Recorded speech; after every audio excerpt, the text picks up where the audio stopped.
This is ACOFAE.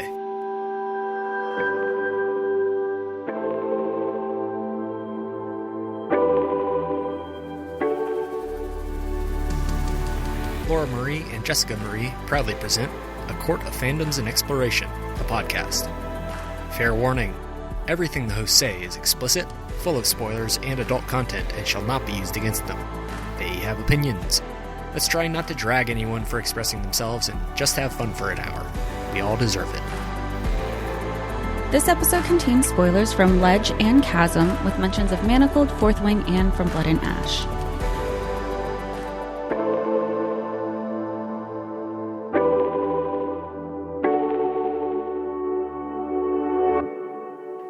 Hi, everybody, and welcome to A Court of Fandoms and Exploration, your weekly deep dive into the YA literature and fandoms that we love. I'm Laura Marie. And I'm Jessica Marie. And today we are discussing Chasm by Stacey McEwen, Book 2 in the Galatian trilogy.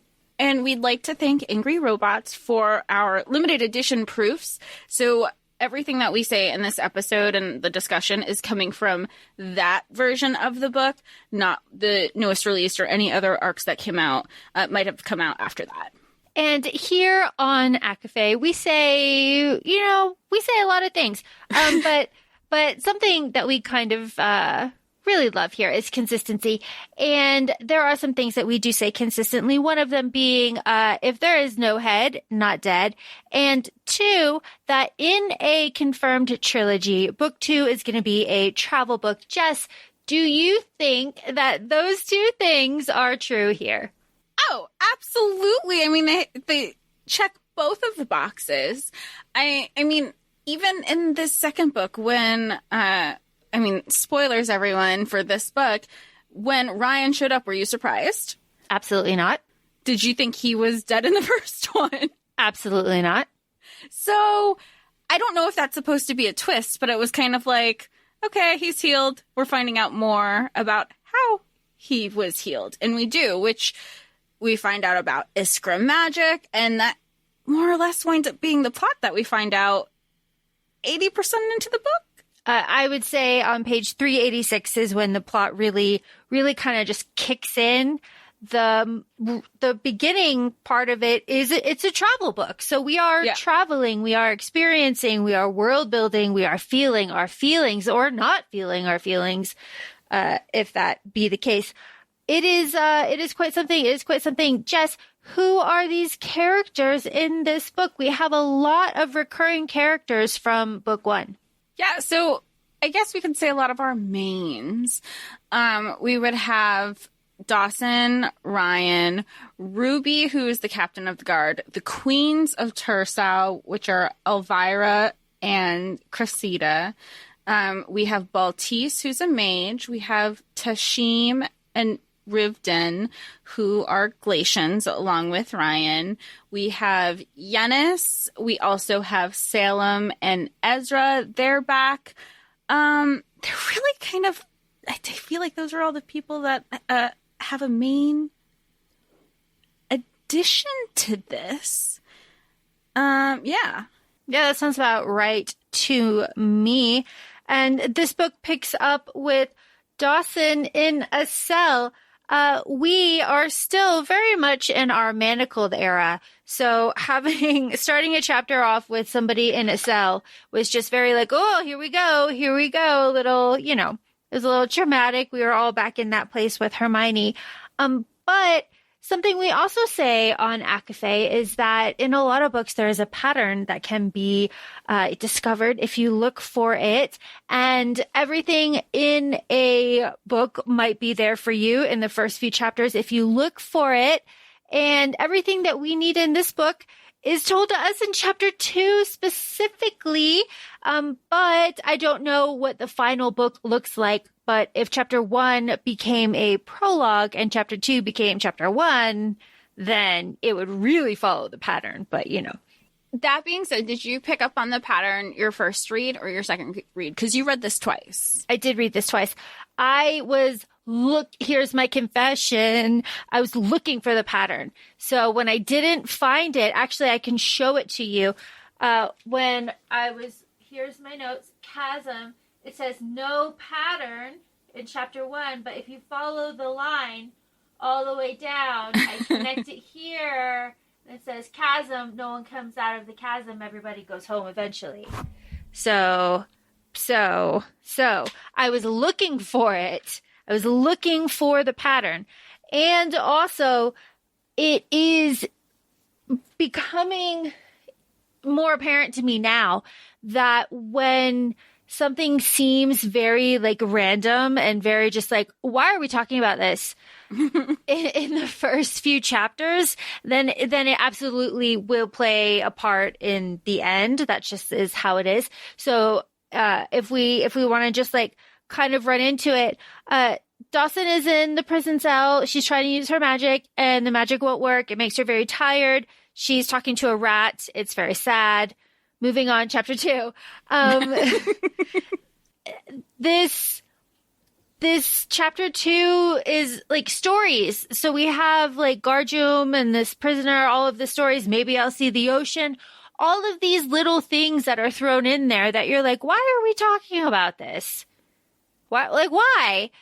All became important at the end. So, very long-winded answer. Yes, Jess. I was looking for the pattern, both reads, and I found it. But yes. Gold star. Yeah. Well, hooray. Hooray. But I did like this myth. This myth was very, very fun. And the Garjun one, not the one that we get later. Okay. Yeah, the Garjun one. Because we get a lot. And with Dawsyn and her flashbacks of remembering how her grandmother told her stories. I mean, we loosely saw it in book 1, but it's very much prevalent to book 2. We just knew like, oh, back in the day, or here's what green grass it would have looked like. But now these are pertinent to the story now. Yeah, absolutely. Because it's also like, yeah, my grandma would say like weird things like coins and tersa and all of these words that I had no idea what they were. And it's just like, gee, that's weird. But, now we know. It's all a full circle. And again, through all of these stories, it's like, all things find a way home, but it's like, no, nothing comes out of the chasm, right? But like something did come out of the chasm. We know what we know. And then also it's like, it's the edge of our world, right? Like where we are on the mountain is the edge of our world, not the whole world, which I thought was very interesting. The hour. Because at the end, when, spoiler, we're walking through the chasm and we're deciding to go into like unexplored territory, it was like, oh, so it is, we are breaking the boundaries of our world and like, exploring the new frontier and shit. I do like the theme of everything goes home again. That's nice. Yeah, and I mean, and it's something... I also think that they're redefining what home is, specifically Dawsyn, because, I mean, we traveled to a lot of different homes in this one. You're on the ledge, well, not at the beginning of this book, but you're in Tersa, which is like where her family was, like her family's original home. She goes back to the ledge-ish of sorts when she's on the slope. They go to Glacia, then they go back down to Tersa. And they're going back over to the slope and then to the ledge and then down to the chasm. So, like, home is different for everyone. And you could have different types of homes at different points in your life. And Dawsyn hits all of them. And you can also have your own found family, right? Your family does not need to be blood. Found family is what it is. And when we meet Ruby... Ruby is sneaking extra meals to Dawsyn. Dawsyn has been in the prison for 1 week, like, right? She's gross. She's like bloody. It's disgusting. And Dawsyn and Ruby start to have like a little bit of a rapport. And Ruby, of course, is the captain of the guard in the dungeon. And she is like, hey, like, use your this is what I like, Ruby. She said, use your fucking brain here. Take the deal. take the deal. The people are like, they could be swayed here. Like, live, wear the pretty dresses, live in the palace, and like make something of it. And Dawsyn is just like, no, death. That's the first thing I messaged you about. And I'm like, I would think even if you wanted to take the queens down, and again, this is only book 2, who knows what's going to happen in book 3, take the deal, because at the end of book 1, we have to remember that Dawsyn was very much like, look, I don't want your crown. I don't need the royalty. I don't need the name. It would be great if you could help my people who were kind of freezing to death, quite literally, on this ledge. If y'all could help, that'd be great. And then she gets captured. She's in prison. We're a week out, and the queens are like, hey, you should take this deal. Ruby's like, hey, take this deal. And she should have very much been like, you know what? I didn't want to kill you before. I very much want to now, and I'll do it from within. Like, that's the amount of brain power that I can flip a switch into like, well, I didn't want to, now I will. I don't know how that didn't happen, especially for somebody as cutthroat as Dawsyn.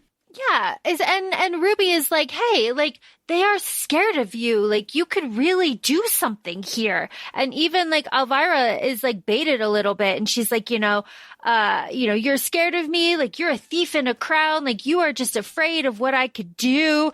And Elvira's like, well, screw you. Like, I saved everybody. Like, I'm the savior. And Dawson's just like, you know what? Death. Again, it's just like, no. And Elvira's like, fine, bang, bang, let's go to the gallows. And she does. And I do appreciate that. She's like, you know what? Let's go. But then Salem is there, and Salem is just like, hey. Which, by the way, if we're being consistent here, this is a consistent thing for me. I find it difficult when characters have their dialogue written in a colloquial style. It is just difficult for my eye to read. I would prefer that it is just said that they have an accent and that the dialogue is written as it normally would be, instead of how it would be like pronounced by that person. I find that for me to be very difficult to read. So that is just something, if we're all being consistent here, because Salem is just like, hey, where's your informant? Like, where's the Glacian? Like, you're saying she's doing all these things. Who says? Yeah, because the queen has the queens have spun a story that, yep, you're right. Because at this point, like Ruby was saying, all the townspeople, they know a Sabar is in town. They know she exists. Why haven't they seen her? This, that, the other thing. And the queens are like, well, you're right. She is here, but she kind of came after me. She wanted to take you away from me. She basically just like spun all these stories with Dawsyn. And then Dawson's even recounting like how when she came into the village her first time and was stomping away off to the castle, like, I got shit to be said. She's like, I didn't exactly paint myself in a great picture. They're totally going to believe her. But I mean, Salem came through with the actual questions that stirred everybody up for the other questions to come, because like, you say this, but how do you know? Who's your contact? I thought we didn't have any contact up there. So that it riled everybody up, which is nice. Jess, were you expecting Baltiste to come through here? Were you expecting? Okay. Maybe, no, let me rephrase. Sorry, let me rephrase. Oh, I think we have to go, yeah, because the crowd was getting wild and the queens were like, we're over it, and they pulled the lever and she was hung. Yeah. So Elvira's like, do it, pull the lever. And Dawsyn, she drops, and then Baltiste says, I was expecting a rescue. Here's my question. Were you, Jess, expecting it to be Baltiste? No. No? No, only because I didn't remember Baltiste existed. Oh. I say this because I did not, and here's my disclaimer, and I think this is a good disclaimer to share with our listeners. I did not reread Ledge ahead of this book. I think if you have a great memory or you have some wonderful notes somewhere, There, and you can, or if you like went straight from legend to this book, I think those are great. Do not do what I did and wait a year to remember about some of these characters. I didn't remember Baltiste, and that is on me for the reason that I didn't think it was going to be Baltiste. Were you expecting a rescue? Yeah. Okay. Yeah. All right. Yeah, your face is like, yeah, absolutely. Yeah. There was going to be a rescue. And I like that she could hear, like, once, she fell through the floor or whatever, and she's trying to get out of her rope. She even said, she's like, man, my neck didn't snap. This sucks. Like, I didn't want to feel anything. But more importantly, she heard that she can still hear people saying, like, wait, why did you just hang her? We have questions, and you're not answering them. Yeah. The crowd is absolutely in her favor, but Baltiste disguises Dawsyn in a pretty cool cloak and whisks her away to her cabin in the woods. Dawsyn says like a really fantastic line that I will paraphrase. It's something along the lines of, you know what? Like, enough. Stop believing men over me. Like, I will not have this anymore. I will stand up for myself. And I will say what I'm going to say, and it doesn't matter what the men say, because I'm saying it and I'm right. And it's a paraphrasing thing because we have the limited edition proofs. We are following all of the rules here. I'm paraphrasing. But I like that. I like that a lot because Baltiste is team Ryan before either of them even know he's still alive. Baltiste is still like, there is a tether between y'all's souls, BT dubs. Like, don't you feel it? Like, there's something there. Like, you have all of this anger. And that is like a theme that is kind of persistent throughout the book, is like Dawsyn dealing with her. It's a really complicated, it's grief, right? Cause like he died in her eyes. So it's grief about Ryan, and then it's anger because he did like betray her in her eyes, but then it's also like stark relief because like clearly they're mates, right? Like that's what this whole thing is. I mean, throughout the whole book, you can see it. Yeah. The whole book. So like the stark relief that like they're mates and like he's alive, but then all of this like very complicated anger and then like her acceptance of it and the merging of the magic, like it's all connected. It's all there. But it is here where Dawsyn says to Baltiste, like, yo, I can't control any of this magic. And it's also here where, no, it's not here. There's speculations of why is the magic a certain way here, but not another. But Baltiste isn't confirmed. I really wanted to acknowledge something that you had said about the complications of the emotions. I think it's important to note that part of her anger, she's not angry because the anger comes from thinking she was betrayed. No, I'm sorry. The anger comes from not being told about what the circumstances were. Because being from the ledge, being who she is, being the sacrifices. I mean, she says it in the beginning of the first book. She goes, it's very much like you do what you have to do to survive. She understood.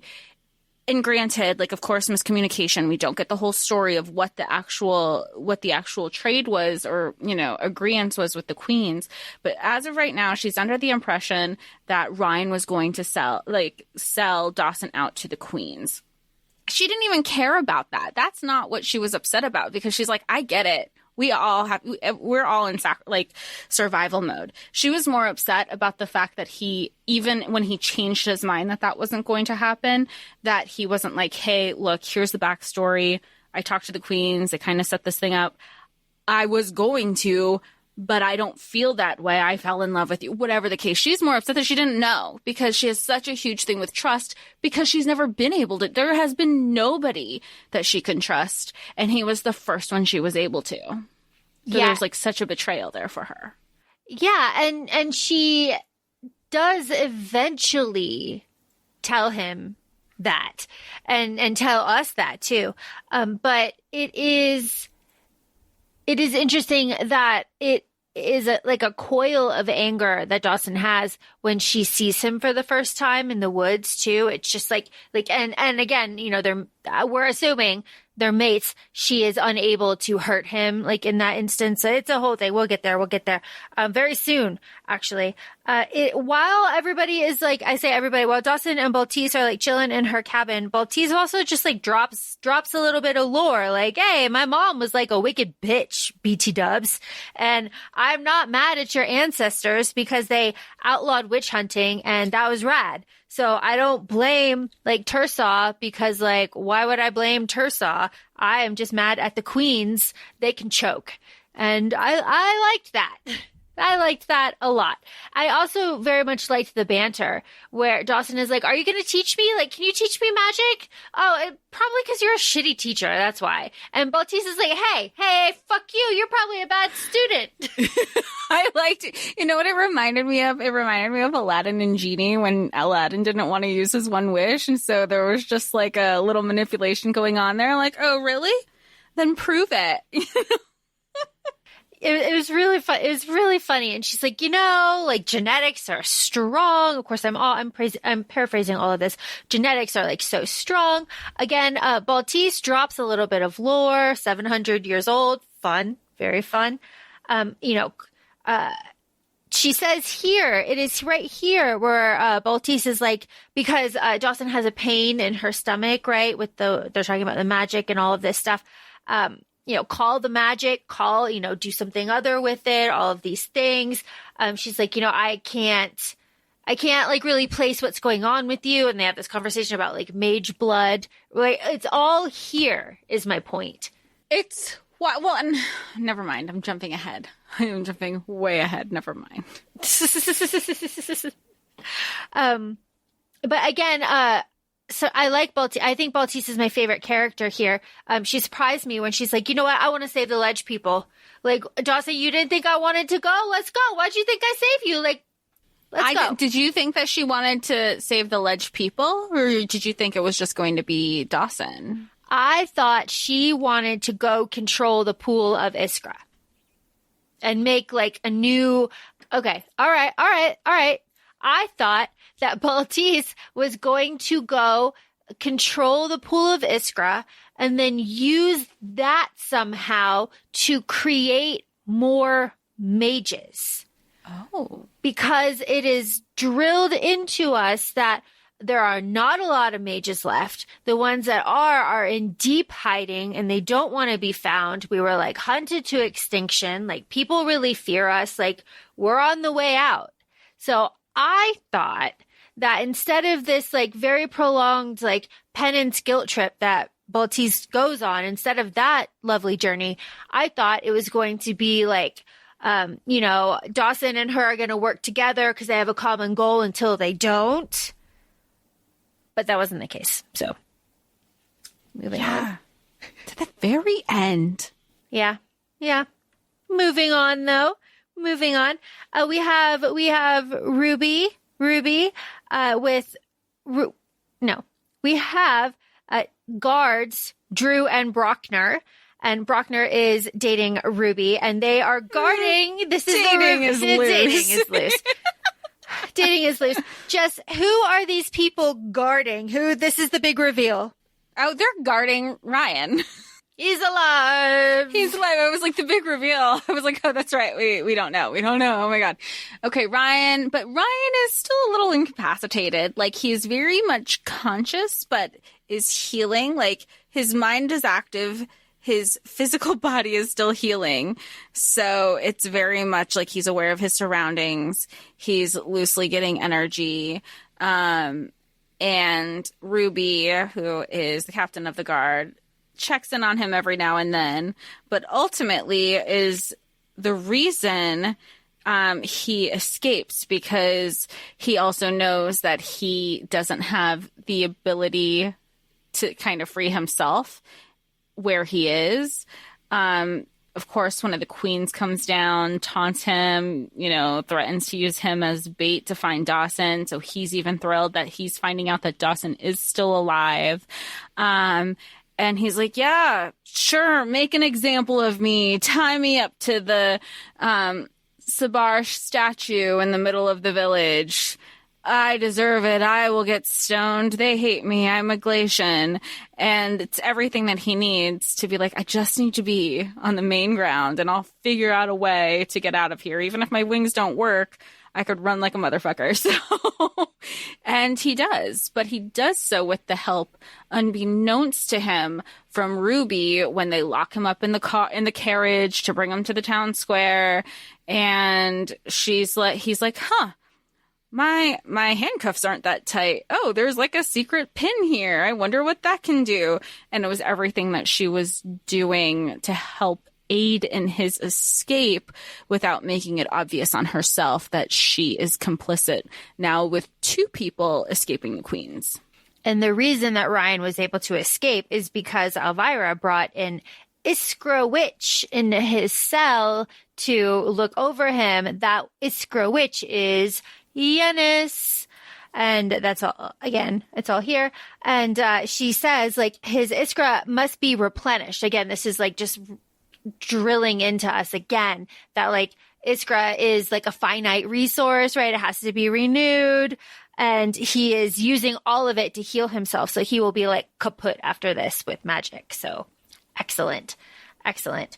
And as long as we're with Ryan, let's stick with him. While he is like, you know, before he escapes, you know, he's like still in his little state. He has these memories of Adric. And it's very important that we establish here because it took me my second reread to absolutely make sure. But Adric is wingless. He is so big that it is disconcerting to people that he is wingless because it would just make sense for him to have wings. And then, this is just like Adric's like, you know, you have to be beaten, Ryan, like, blah, blah, blah. This is what you have to do. Go to the Kif. He's like, look at all these people in the eye. One day you will murder all of these people. One day you will be the one to hold the sword. Again, you know, this all circles. You know, it is what it is. Before Ryan escapes, Dawsyn has to do things. Dawsyn has to do things. She has to dream of the chasm and the voices in the chasm. Circles back to the end. Baltise, I am bringing this up because Baltise says, what the fuck were you dreaming of? What were you dreaming of? Those voices in the chasm, what is that? They were calling to you. And Dawson's like, yeah, they do that. And Baltise says, like, you will not listen to it. You will not go into the chasm. She says that, and then, you know, they all do. They fold to Salem's. Hey, everybody goes to Salem's. They fold to the slopes. And then this is where they are separated, Baltise and Dawsyn, because Baltise is extremely overconfident in her magic, and she believes that she can fold all the way to Glacia. She can, and she sputters out on the slopes. And it is when Dawsyn is frantically trying to find shelter for her and Baltise that she runs into Malishka. She runs into Ryan, who, just as you described for us, escaped with Ruby's help. You know, Ryan, here's the thing. Ryan says all the right things.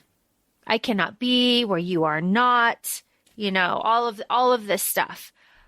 But he doesn't have enough bite for me. Do you know what I mean?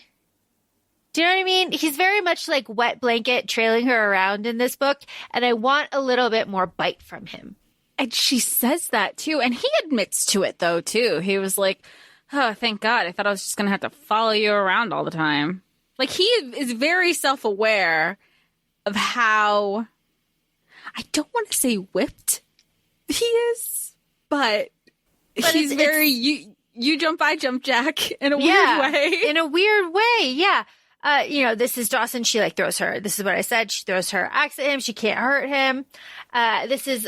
She's like, hey, how did you find me? Like, what is going on? We have the reveal of the ring and the necklace. Like, and it's another betrayal for her too, because he's like, it's only one way. It only works one way. It's like if we were ever parted and I needed to find you.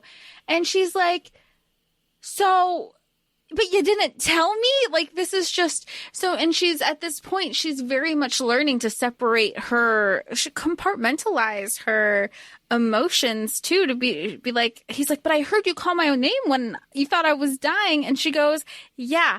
And now that that's over with, I fucking hate you. Like, now you're not dead. Now I don't have to grieve you because there's nothing to grieve. You're here. You're alive. Yay. Yeah. Now let me focus on this other emotion. And then she's like, I hate, she does like the whole Cat from 10 Things I Hate About You speech. She's like, later in the book, she's like, I hate that I do love you. I hate that I can't hate you as much as I need to because it's the whole mates thing. Yeah, it is. It's the whole mates thing. My goodness. What do we have? We have Dawsyn is restless. She goes out, there's guards. Ruby's there. Hey, Ruby's there. And Ruby's like, hey, take me with you. Who do you think got you out? Fuck you. Who do you think did this? And this is when, Baltise is like, hey, she's good. We're all good. And they're all in this little cave that, Ryan found for them in the woods. Jess, I think I can say with certainty that if I were Ruby and I were attacked by a mountain cat, the way that she is with Dawsyn in their bonding moment, that I would just perish. There's just no way. There's no way. I am so scared of the bear that I have to deal with every single day around here that this cat would just take me out. I saw a bobcat 2 days ago and it almost ended me. I was going to say, not just the bear, you actually have mountain cat. Yeah, the bobcat absolutely scared the piss out of me. And it didn't even come after me. It stood completely still and just watched me. And I was terrified. So I can't imagine something like this. It was very caricature to me in my head where it was just like it was something from like Looney Tunes or something where it landed on her. She like sliced the belly open, but then she was just like stuck in the snow. That's the visual I had, because even when you hear Ruby's thoughts, she's like, well, great. Now I killed it and it's on me. And now I'm just going to still die and suffocate. Like that.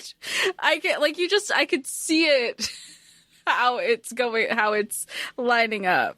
Yeah. Oh my gosh. She's like, great. But Ryan pulls it off of her, saves her. And this is where though Ryan is like, you know what, Baltise, you've got some explaining. You have some secrets and we should share those secrets. We should share those now. Ryan starts pushing Baltise now to tell, Dawsyn about everything that's going on, within her, about the Iskra, because, Dawsyn is like, Baltise, how do you know about this Iskra? How do you know about this magic? How are you going to teach me? Like, what can you possibly know about this? And Baltise is like, I know all about magic. Magic is blah, blah, blah, blah, blah. Magic is all of these things. I'm very, very old. I've been around for so long. I know things. I know things. And she starts to be like, don't push me on this. Don't push me on this, to Ryan. And when Ryan is threatened like that, I wrote this down, Dawsyn pulls a knife.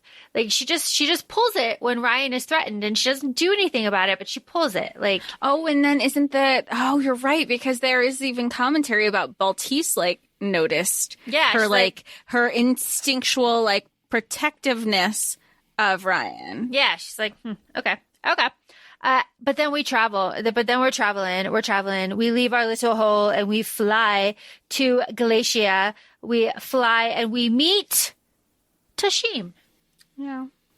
I like her, and who she is a child. She's a Galatian, childhood friend of Ryan. They grew up together. We also know some of the backstory of her from Ryan's like flashbacks with Adric. Adric wasn't the best role model. Basically, so a little additional background is, the Galatians lived in a colony of sorts. He was being raised by one. He didn't love the rules, and like he was a teen. He didn't like having rules. He wanted more freedom. He wanted to be treated like a man. So he found his way over to Adric, and Adric was like, I'll take you under my wing. I'll show you what real men do, and like groomed him to be this like a terrible person, or make poor choices. And he's like, I saw, he'd bring all these girls back and I would just leave him, I would go to meetings with him. He'd bring all these girls back and he left me alone. I had all this freedom in the world. And one of the girls he brought back one time was Tasheen. And Adric's like, if you're a real man, y'all will hook up. And Tasheen, she immediately, like, they went to his tent and decked him. Like, she's like, fuck you. I thought I was coming to some, like, really special, important, like, political meeting, and I thought this was a great opportunity. I'm not hooking up with you. And Ryan, at the same time, again, they're kids, they're teenagers, and he's like, I don't want anything to do with you either. Like, I didn't even know this was happening. Since then, they really became, like, really close friends, and they got into, like, teenage antics together and stayed close ever since.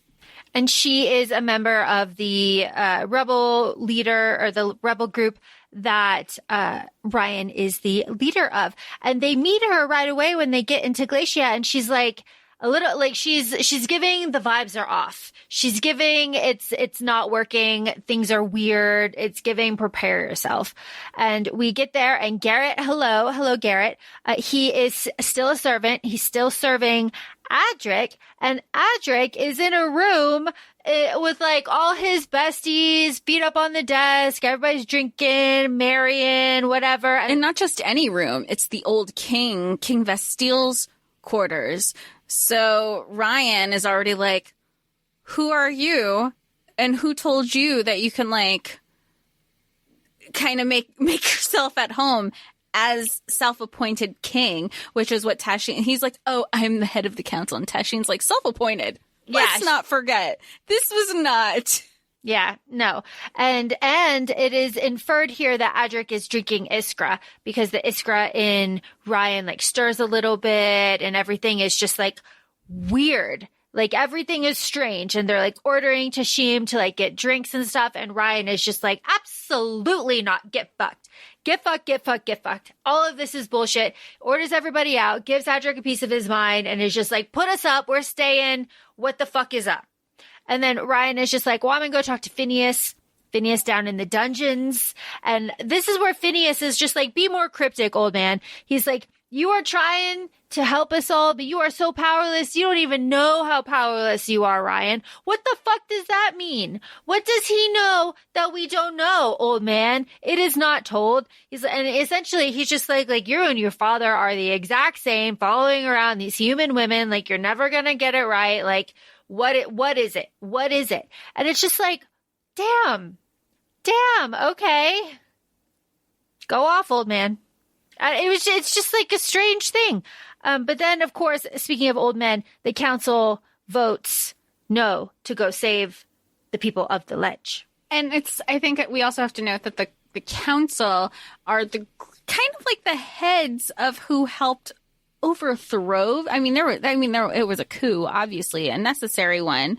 But all they did, they went from, we need freedom, to, we actually just want to replace you. And we don't believe in freedom, because now that they've had a sip of power, which is the Iskra pool, from the Iskra pool, they want to remain in power. And in order to do that, they need human souls, feed the Iskra pool. And if they go over to the ledge and save the people over on the ledge, they won't get their souls for their pool that they want to keep consuming. Yeah, there's only 4 votes that vote yes to go save the people of the ledge. Everybody else is just like, nah. We have a very nice scene of Dawsyn stripping naked in the mirror and seeing herself fully for the first time. A reminder, she's a woman of the ledge. It is different there. She's never been that vulnerable and, like, comfortable and, like, warm to be able to, like, see all of her unexposed skin like that. So that was a very nice moment. I think if you were to ask me, that might be one of my favorite moments on reflection. This quiet little moment where she's just taking in and observing herself in a way that she has never done before. Dawsyn's a stronger person than I am, because, when even after they vote no and Adric's like, but you could still stay here. You could totally stay. After all those years, and I all of a sudden get warm baths and comfy clothes. I mean, it is not hard to buy me by my love. Well, and that's the thing, because Ryan doesn't come back. He's like all in a tizzy over this, and he doesn't want to tell Ryan. So Rivden, Prishmar, princess, he's out on the Kif, which is hell, and she goes out there and he's like, I failed you. Like, I keep fucking failing you. And she hugs him. They have this little moment, but then she's like, you know what? No, actually, no, fuck you. I'm going to go back to the ledge. I'm not going to stay here for you. I'm going to go to the ledge. I'm going to prepare my people for you to come and save them, because like, what the fuck am I supposed to do? Where am I supposed to go? She's like purposeless here. And, we appreciate that, I guess. Right? Yeah. Sure. But it's these vulnerable moments where she'll have the inner dialogue where she's like, oh, he's so sad. I'll give him a hug, a cheer me up hug. That'll make him feel all right. And she's like, I can't do that again, even though I want to. Like, they keep getting pulled together. They have the tug at their stomach and their heart, and they can't be like, they're fated mates. And it's not revealed in this book, but like, we know. We as the reader, we know. We know.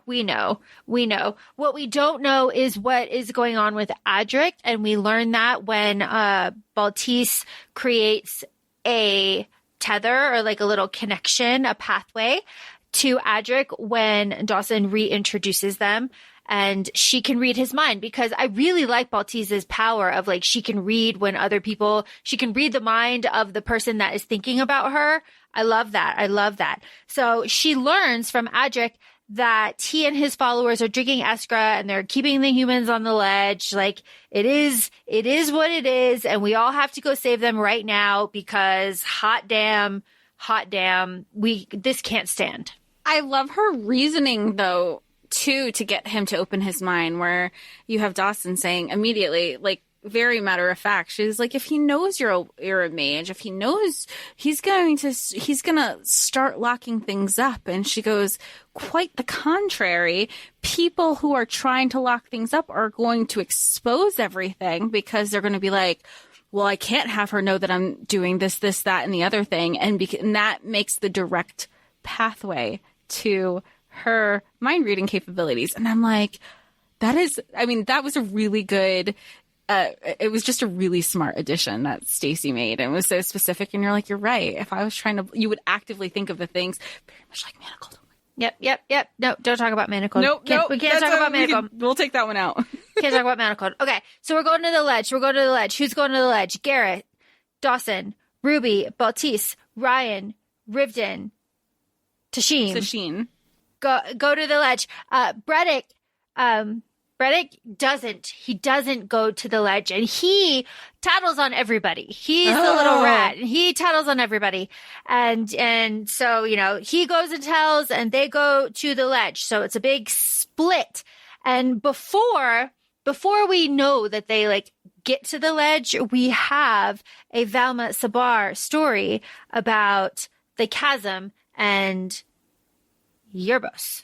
Oh, don't ask me to retell it, because all I put was Yrdos is hawk lore, Morose is the creature with the talons and no weapons. But what you find out is that it's actually the cold.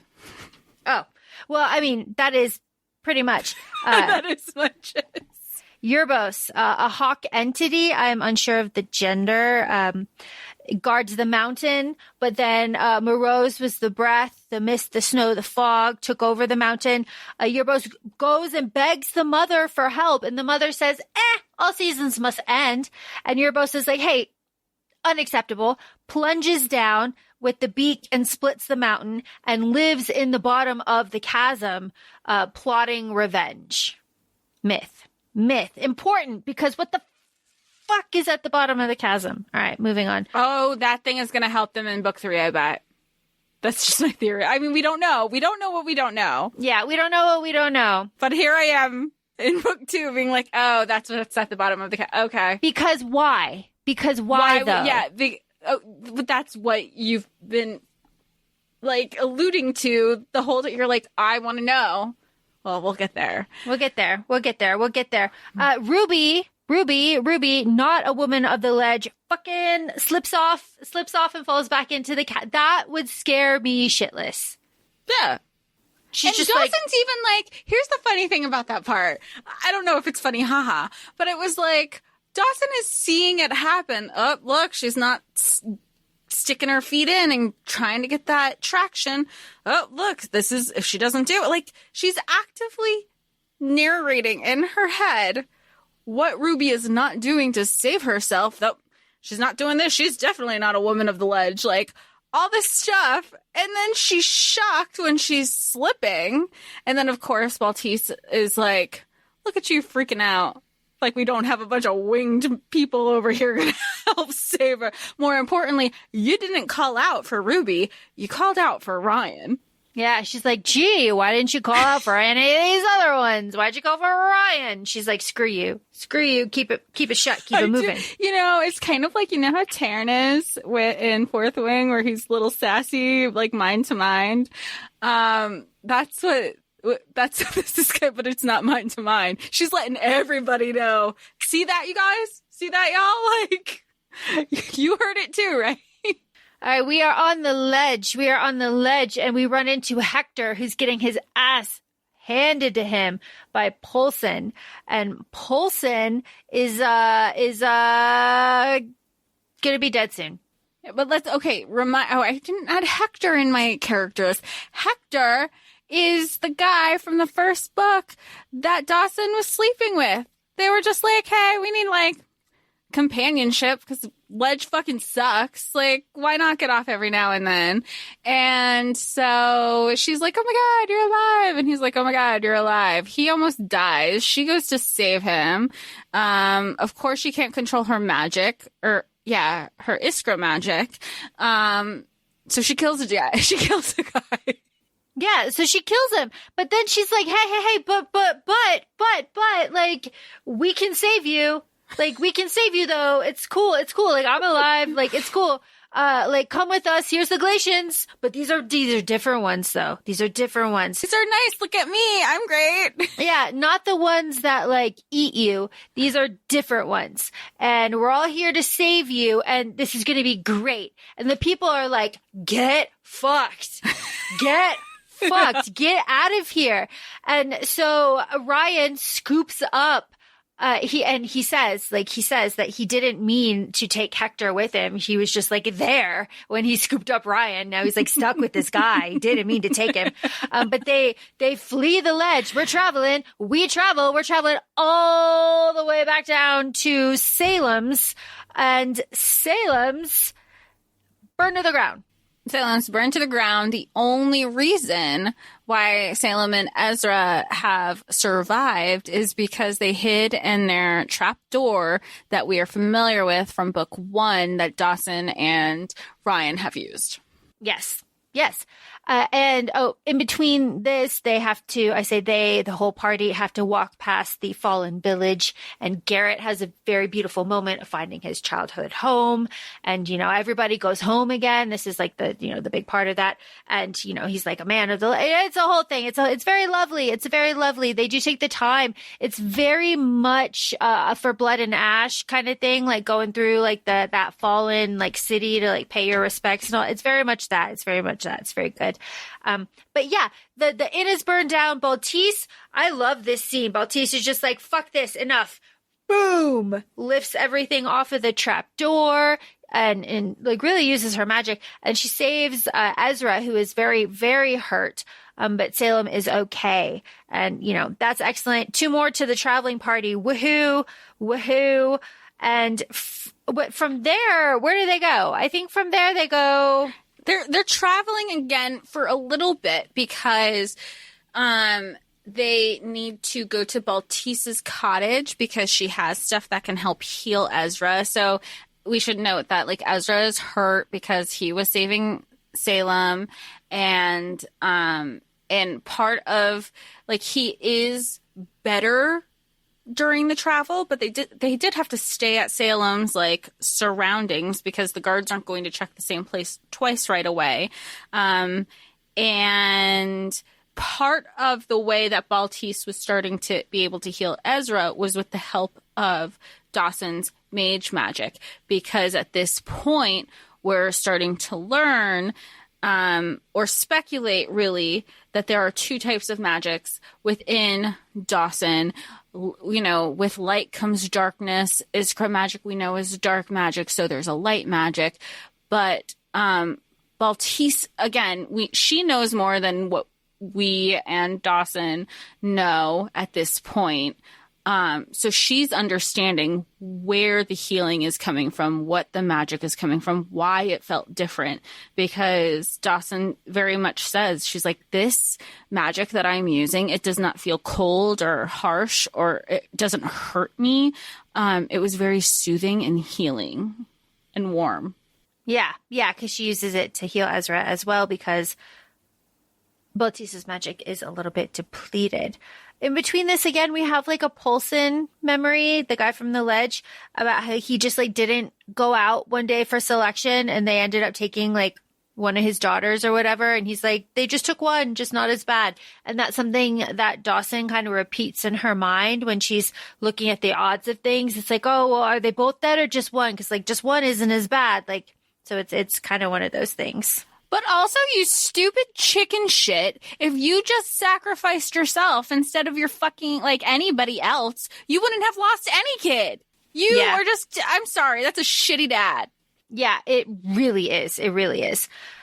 What else do we have? Ryan just, he likes to profess his love, right? He's like, really does. He really does. He's like, you love me. She's like, no, I don't. He's like, I thought you didn't, but now that I'm like really looking at you and interacting with you, you are afraid. You're not angry. I will wait for you through all of this fear. Like, if it were anger, I would think we'd be separated forever, but it's not, like, whatever.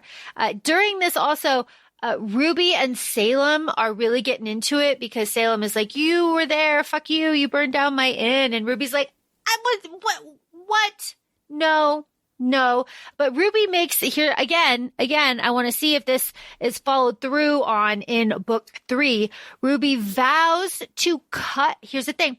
Ruby vows to cut the ring that the queen wears that was King Sabar's ring. She vows to cut it from her finger and put it on Salem's mantle. Which, like, I understand the gesture, but if I were Dawsyn, I'd be like, excuse me. It's mine. Give it to me. Like, my aunts, I have nothing to my family. You know this. Pick anything else. Maybe it's just give her a finger. Give her a hand. Not the fucking ring. Yeah, that's mine. Damn it. I have nothing else. I knew you were probably thinking the same thing. You were like, the fuck? I was also just like, what's he going to do with it? What's he going to do?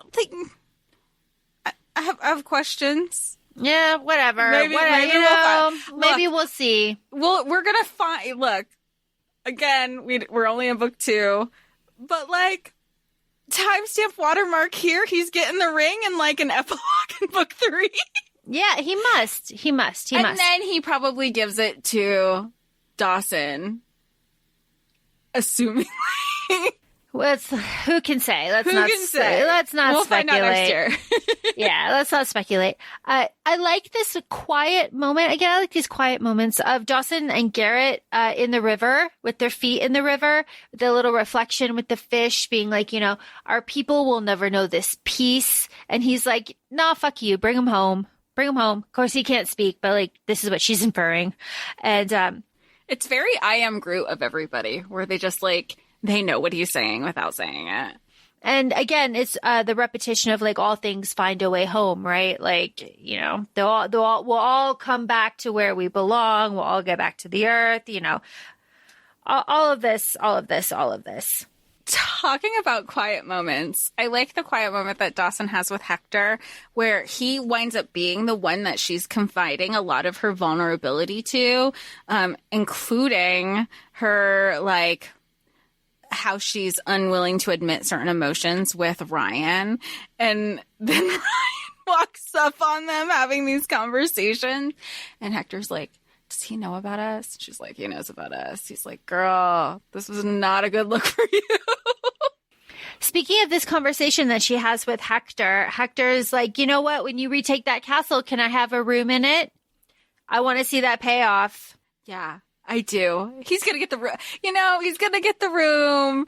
It's set up. Like, good for him, though. He's like, I don't want to go back to that fucking cold-ass place. Yeah, I like it a lot. I like how he's like, you know what? Like, where you go, I go. Like, we're in it now. Yeah. He's like, there's no romance. You're my companion, my friends. Like, and like, what's even nice? Like, even when they're reflecting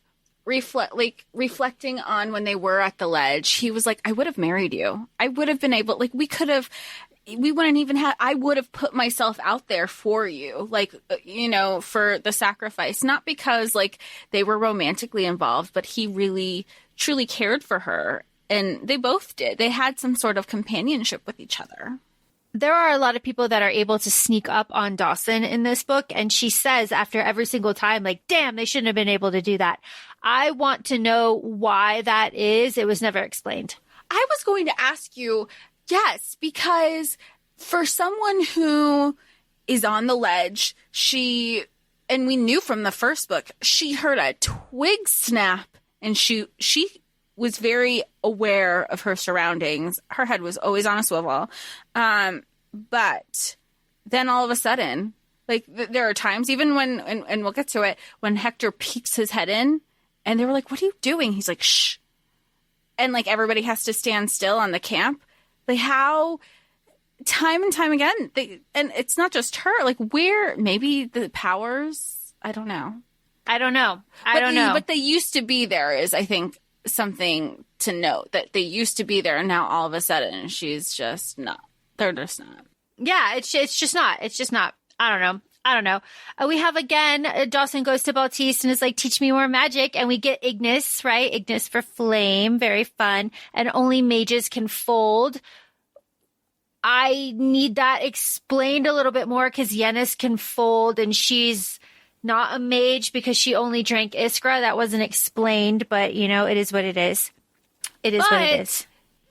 It brings us up to chapter 41 where Dawsyn does learn that she's a blood mage because she's finding out some of her history of like family having mage in the bloodline. So this is also propelling Dawsyn further to be like, wait a second. You told me I couldn't do this, that, the other thing, and I was already starting to do it. Now it's confirmed as to why. So why can't I keep learning about these things now? Because what is it? Lance Sabar married a mage, and Dawsyn's great-great-grandmother is what? Malaris Sabar, and so mage born. And Dawsyn is something like Mageborn. I'm paraphrasing. Yeah, but like I don't understand the something like she is because her grandmother was born and that from her great grandmother and then her mother was born from like I don't understand the likeness. It isness. I couldn't tell you. I couldn't tell you. I don't know. But this is where everyone is like, hey, you have these two magics in you. Maybe you should maybe do something about that. They don't say like unify or like work toward a common goal. That's later. But here it's like, maybe you should start thinking about that. And this is also where Dawsyn is like kind of upset about all of this. And she goes and has like a nice cuddle session with Ryan. And then it's like, don't look at me in the morning. Which I think is very funny, like mature, very mature. She's so mature when it comes to any physical interaction with Ryan. And Ryan, he's just like good little puppy dog about it. He's like, which is a good point and brings me to when Baltiste fucks off for 4 days to go find Yennefer. And they have this, I say the rest of the party have this like drunken night of like revelry. And it's kind of mentioned here that Ryan can like kind of hear the thoughts that Dawsyn is saying or like thinking about him. He like turns when she's thinking about him or like looks. So I was like, is this more fated mate stuff? It's not addressed. So, and it's kind of written off as just like, oh, but like kind of, when in some books when people are like, you're looking one way and you're like, my skin prickled because I can just feel him in the room with me. Yeah, but, yeah. Okay. It's one of those. It's one of those. And again, they have like a little moment and it's like, I will wait until you're not afraid, Dawsyn. I'm not going to take this when you're, you just want this now. And Dawson's like, damn it. Just, She even goes to kiss him and he was like, kisses her back real quick. And he's like, no. And she's like, But then she's all smug the next morning when everyone's hungover and she's like been up, with the water or whatever. Something that really, okay, maybe this is me. Something that kind of took me out of the story here was this like very deep conversation that Dawsyn and Ruby have while they're like trekking out to get water or whatever. And Ruby is supposed to be like fall down, like hungover, right? So how is she talking about the disillusionment of her ideas of Elvira and the queenship, and like she must seek like she's having these deep philosophical conversations with Ryan at the ass crack of the morning after being violently hungover. I was just like, you know what? I don't really think. How is anybody like they were gone. They were gone because she didn't like Ruby was so blacked out that even when Dawsyn was like, "Oh, you're a dancing fool," and Ruby's like, "I what?" She's like, "You were dancing over the fire," and she's like, "That explains the singed hair." Like how, like you said, it wasn't just like, "Oh, I had like one too many." Girl, you were black out. Yeah, you were gone, and it's like. Okay, and everybody else was too, so everyone's kind of struggling in the morning. I like the little detail that Hector and Ezra, it's cute. It's really cute. This is also where Ruby says, Ezra been trying. Ezra wanted him for so long.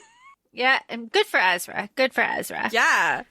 This is also where Ruby says that the people, Dawsyn, are guilty. The people would support you. The people would rise up. Like, get smarter about this and play the politics. Like, come on. This is also where she has like a little magic attack.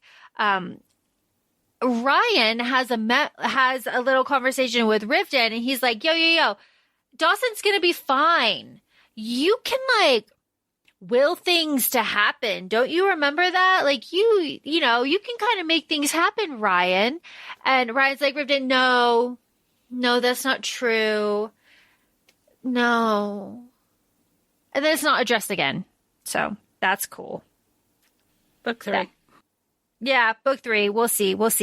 Right after this, though, while Dawsyn is still recovering from this magical attack, Salem and Garrett are attacked by Ruby's boyfriend, who's out looking for her, and Garrett is killed, and like these guards are killed, and Dawsyn fucking rages, and like there's all this frost everywhere, and the trees are blown back, and it's just like boom, boom, boom. It's a whole thing. And Ruby has been captured.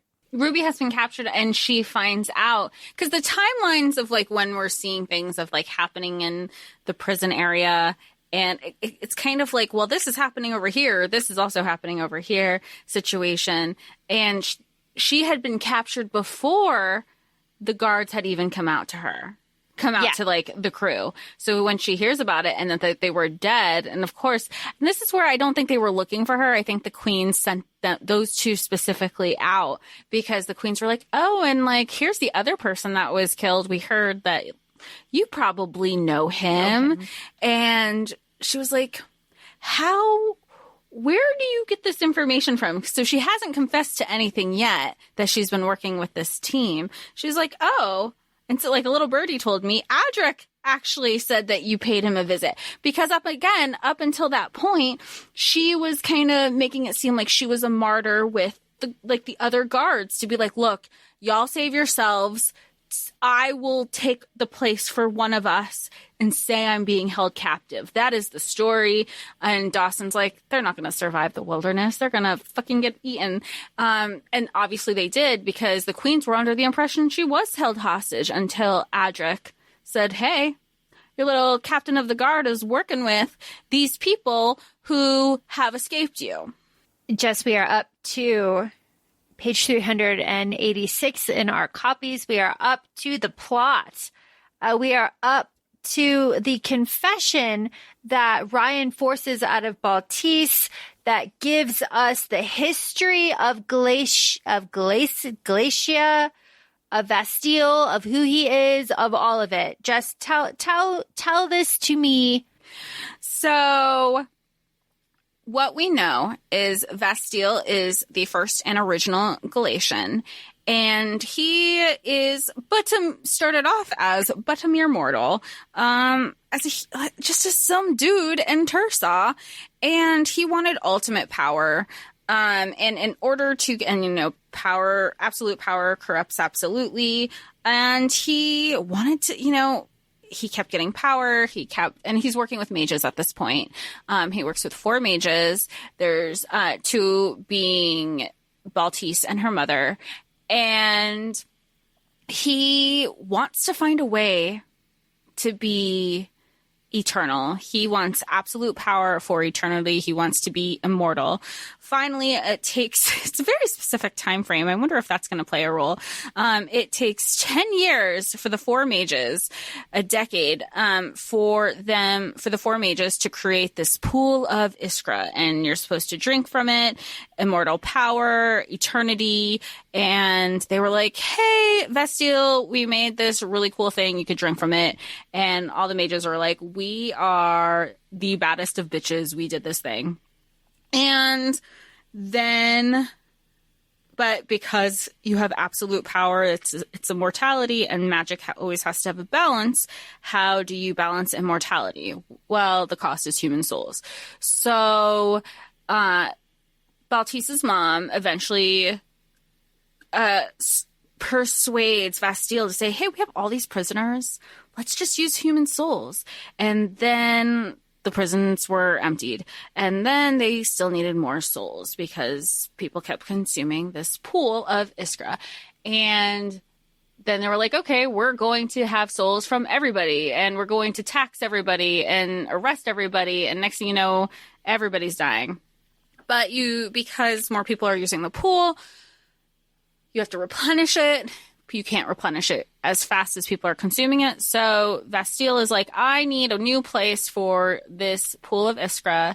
And it ultimately, the 4 mages are able to move the pool of Iskra up to Galatia, where we now know where it is now. And through this absolute power, Bastille gets his wings, he flies around, and he is now like king of Galatia till end of book 1. Yeah, he essentially had the mages create a hunting lodge for him and his buddies to go up the mountain and get loaded on Iskra, right? And then fly them home. That's a great analogy.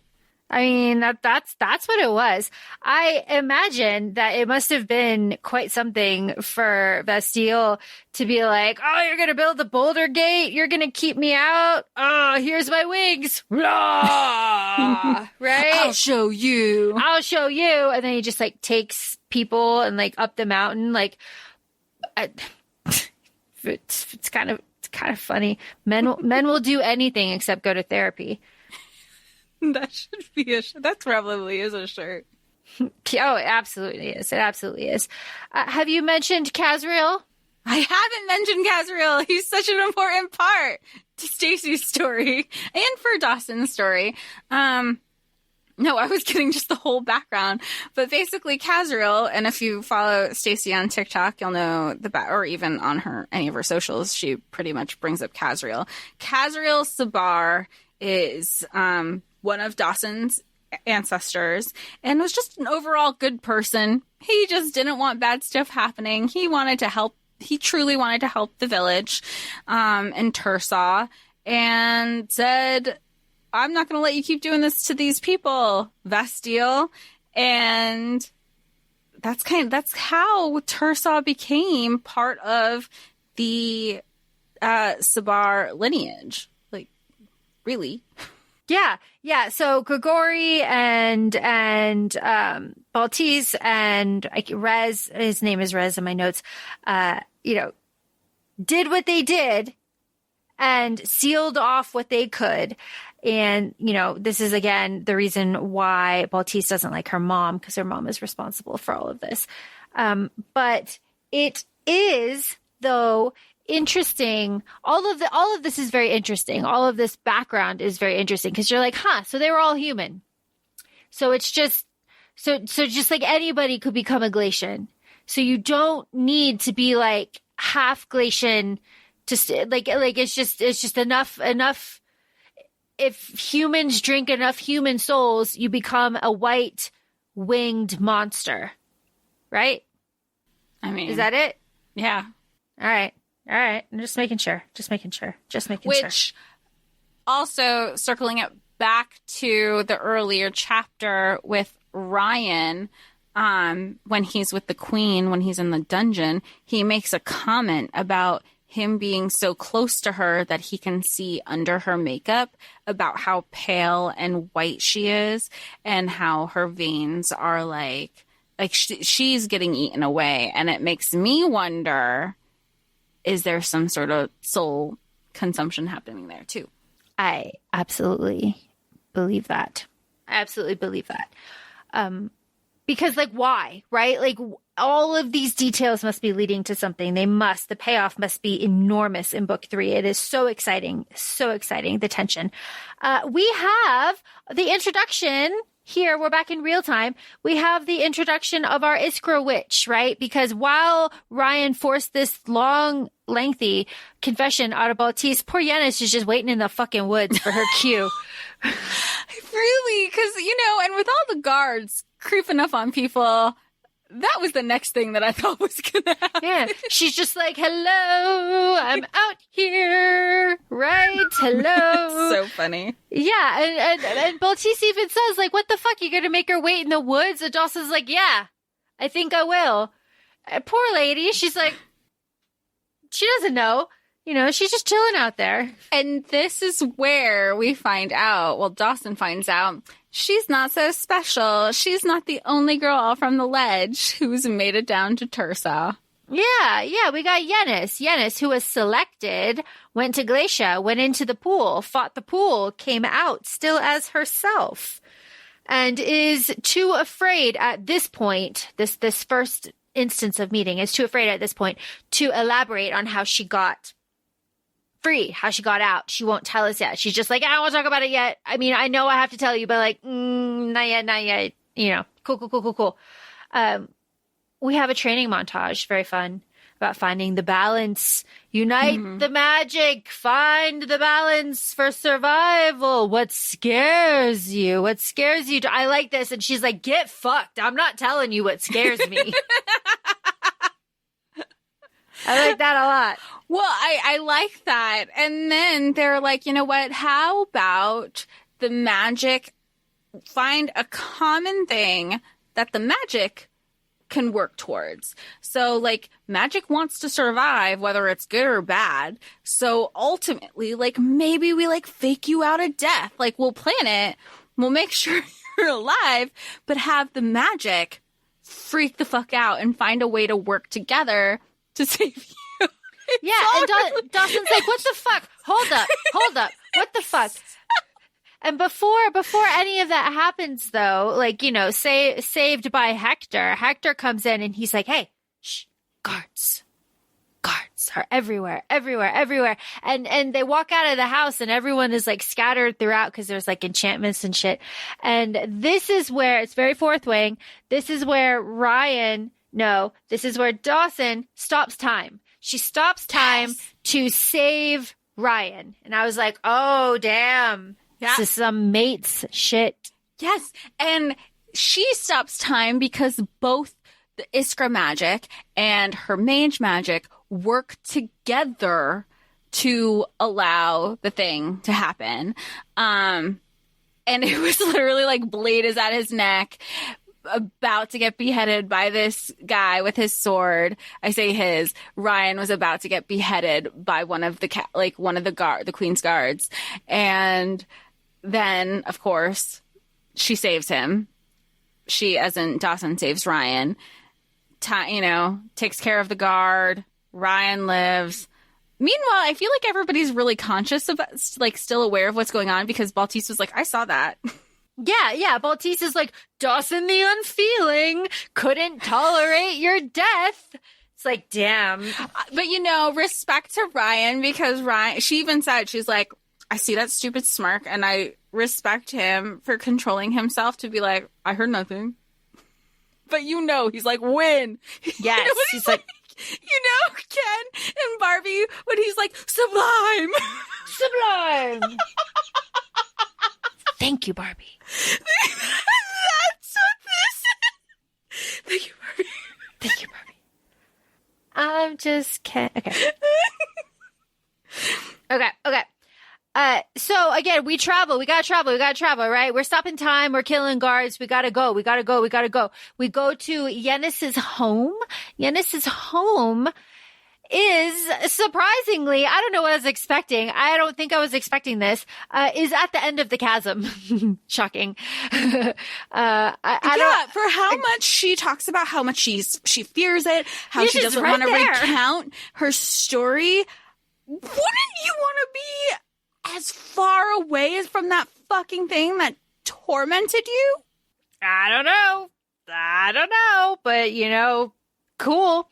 So I guess the visual is a giant obsidian black mountain that rises into the sky, and it's cleaved through the center. The ocean is just like in and out, and it has created a channel, and the ocean eventually turns into a river and then a little stream and then nothing, as it gets like deeper in. And that's it. Like the chasm, and the whole thing is like, it's the end of the chasm. It had to end. It's just water. It's not some like big thing. That's great. Before we get Yennis's story though, we have to skinny dip and fuck. And we have to say we are unavoidable, more or less. And we have to say, that's okay. Like, I can say that, you love me, I love you, we love each other, all is love. I was young once. You can not pay me enough money to have sex in the ocean. No. The answer is no. From experience, is awful. Would not recommend. So good for them, but my face was like the whole time. Just saying. Yeah, because it's different from like the poppy cast of it all too, because that was freshwater. This is salt. This is waves and salt water and life and ocean and life and lots of bacteria and it's just a lot. It's just a lot. It is not fun. So good for them for enjoying this. Honestly, I would say they are better people than I am. They make better choices. They're all of these things, but to enjoy ocean sex, good on them. Better than me. I love this fun fact. I love how you started off that with, I was young once. I was. That's when we were young. When Yennis was young, she was selected and dropped in the pool. Jess, how'd she get out of that? She played dead. She even says, she says, I was young once, and during my youth, I was a lot more rebellious and precocious than I am now. And the pool said, don't breathe me in. And I said, fuck you. I'm going to do that. Laura's flipping me off. And she did it anyway, and now she realized that wasn't a great decision, but she was carried out of the Iskra pool, and because she had seen it happen so many times, she knew to play dead because the other people who did do all the things, how lifeless and soulless they were, and because she didn't let the pool take her soul. She knew she had to play a part to be led to the actual chasm where humans go if they're not going to be a servant, and she wasn't. And she was left at the chasm, and we still don't know who brought her down, right? Right. She says a Galatian saved her, and she doesn't know who it was. And he flew her to the bottom and said, like, there's two paths, both are filled. with what both are filled, and you follow this one and it will take you to Tursaw or whatever. I don't remember what he said, but like follow that one, go that one. And she did. And she's like, she did. I don't know what's over here, but I'm not going to go with you. Yeah.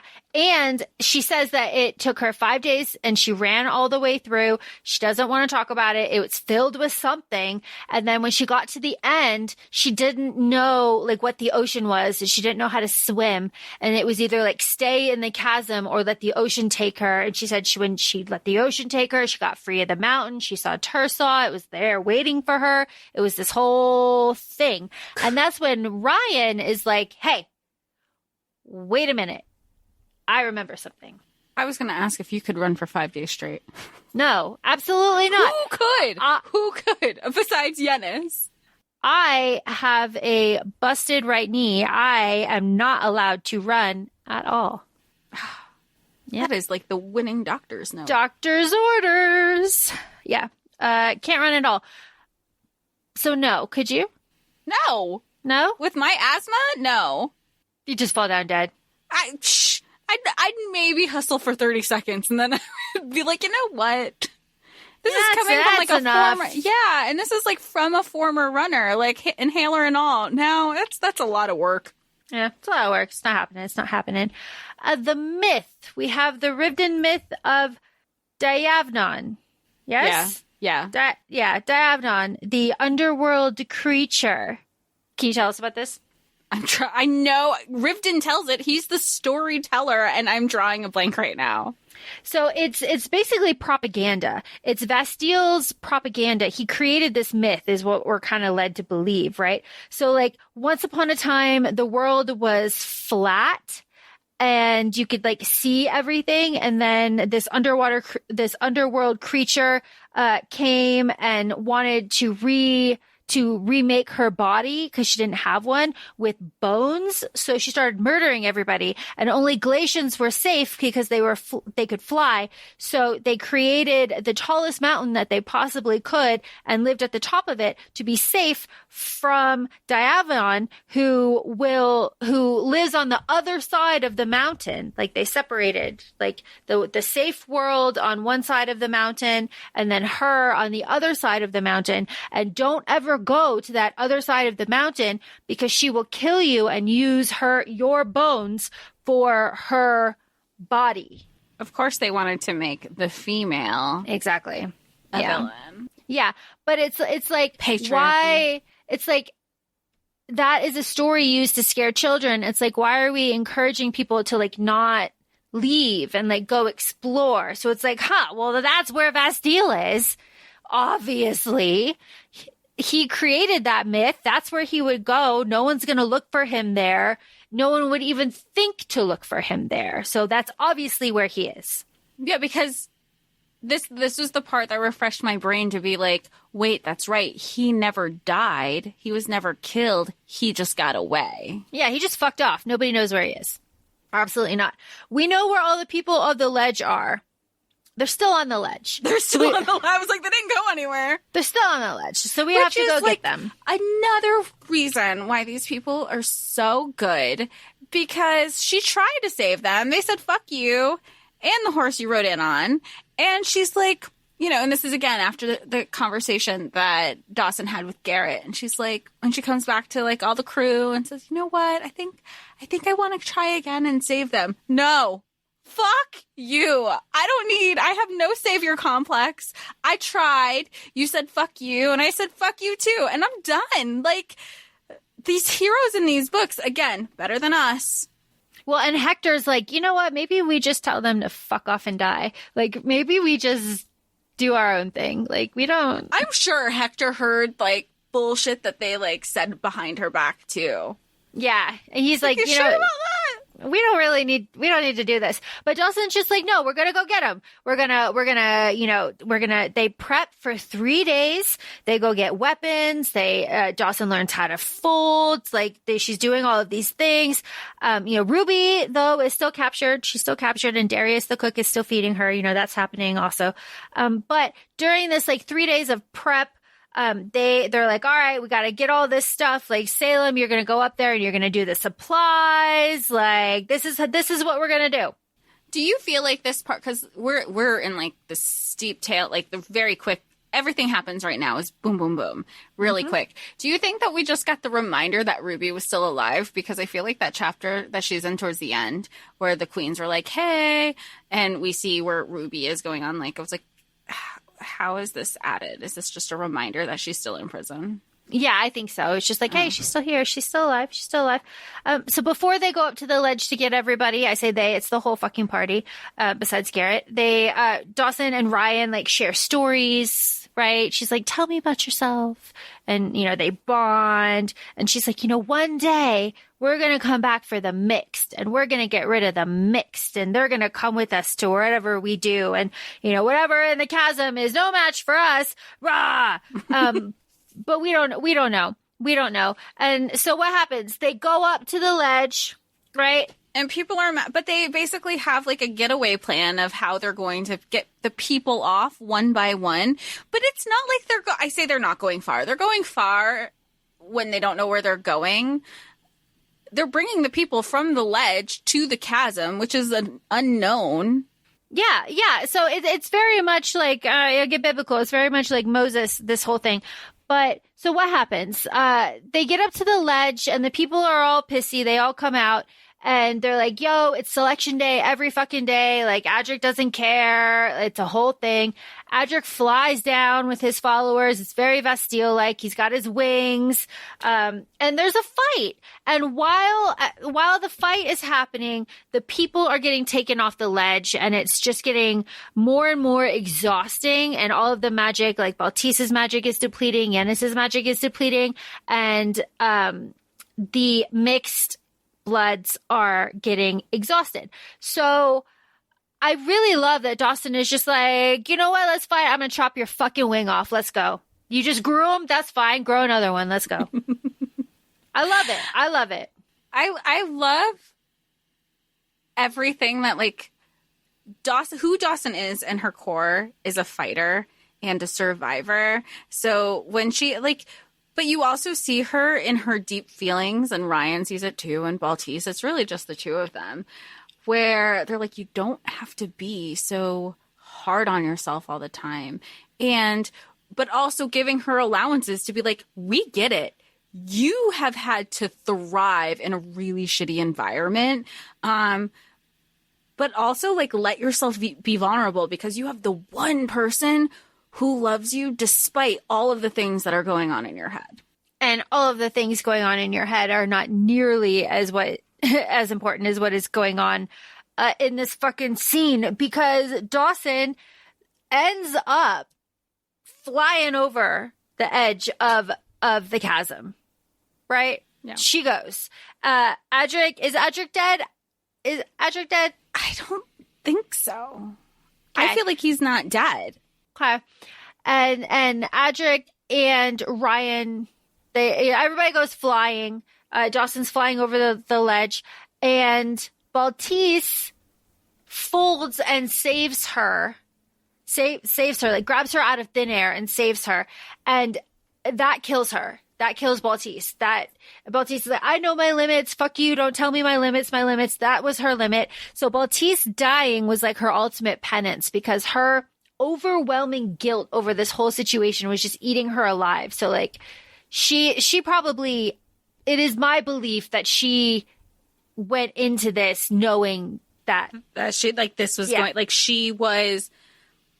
her sacrifice was sacrificing for Dawsyn, because I think there's even a conversation that they have earlier in the book of, like, Dawsyn sees the bigger picture. She's because it was like I don't want to, again, we're not pulling the quote directly, but she's asking Dawsyn about her history, like, who's Briar? Is Briar your mother? And she's like, my mom died kind of like when during childbirth. Briar was my mom's sister, and what did they call her? Like a reluctant survivor and this reluctant warrior, and that's kind of been bestowed upon Dawsyn now too, except she is the reluctant warrior survivor and all of these things for the people of the ledge, not just her family. And I feel like she as in Baltise has always, once she heard like kind of this backstory from Dawsyn, she saw Dawsyn as like, this is the bigger picture for you. The bigger picture being everybody except Baltise made it to the bottom of the chasm, and Dawsyn is going to lead her people to a new land through the chasm, and that's where it ends. The chasm is filled. We don't know what it's filled with. People, bodies, monsters, mud. What is it filled with? Just keep swimming. Keep swinging. We don't know, but that's the end of the book. That is the end of the book. Book 3 is coming out eventually. Very exciting stuff. Jess, did you have a favorite part of this book? No. Well, you did. So. You did just finish. Yeah, I haven't sat. Yeah, but usually I'm like this one. But do you have a second runner-up for your favorite part? Because you have your favorite one, which you said it was like the quiet scene with Dawsyn and the full-length mirror. Yeah. I guess when Baltise uses her magic to like really like clear off the inn and like, all of that stuff. Or when Baltise is just like being herself and being a sassy little fantastic person. Would you say Baltise is your favorite character in this? Easily. And she's dead. And that sucks because like she's dead. Like you can tell like she's dead. So that sucks. My favorite character is dead. Which negates our no head, not dead. Because even though she's like dead, part of me was still like, but maybe. I know, but maybe, no. Like we can read the cues. We know what this is. Like she's gone, which does suck though, because Dawsyn, it does deprive Dawsyn of a female companion and a female mentor and teacher. So now she is without a guide. So now Dawsyn will really have to step into herself and into a leadership role, I'm assuming, to guide her people through the chasm to a new land. Very exciting stuff. Jess, would you reread this? I feel like it's a hot take if I say no. After I just said that you definitely should reread the first one if you're going to reread the second one. You know what I think it is? I think that I would reread the dialogue. I think that's fair to say. I feel like a lot of the meat is in the dialogue for this particular book. So, a lot of other things, especially because like we also know the world now. We know some conversations might have been superfluous at times and didn't add to the story. So I think the key for this would be, if I'm going to reread it, only reread the dialogue between certain characters also, because I just don't, as of right now, again, we don't know the third book. Some of the conversations and some of the dialogues didn't seem like it was beneficial or added to anything. Is that a hot take? I don't know. Let us know. Don't be mad at me, please. I am a soft hard exterior. Please be nice. But as always, we love when you interact with us. So if that sets you off a certain way, let us know. Respectfully, of course. But that being said, feel free to follow us on Instagram. We're at ACOFAE Podcast. We're also both on TikTok, ACOFAE Laura and ACOFAE Jessica. Thanks so much, and we'll talk to y'all soon. Bye. Bye.